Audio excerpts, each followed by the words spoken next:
Hello everyone and welcome back to Happy Streamers. Here we make tutorials on topics that might be helpful to you in one way or the other. And today I'm going to be showing you guys on how to connect Spotify to your Discord. So first and foremost, you want to head over to your user settings. Once you're inside user settings, you're going to see this tab called Connections right below Devices. Now, once you press on connections over here, you're going to see multiple connections such as PayPal, Reddit, Steam, all that. You want to click on the one that looks like the Spotify logo because that's the Spotify.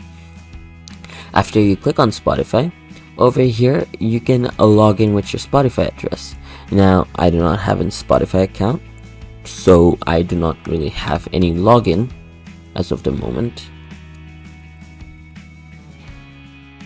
But it doesn't really matter, you can continue with your Google. It's going to be a very easy Spotify account right over there. All we got to do is that, and then agree, and then done.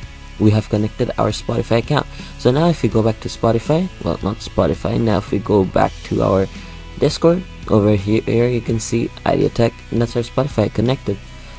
So I hope you guys found this video helpful. If you did, please drop a like, and if you want to see more videos like this in the future, don't forget to hit that subscribe button as well as that notification bell. Thank you so much for watching. Bye bye.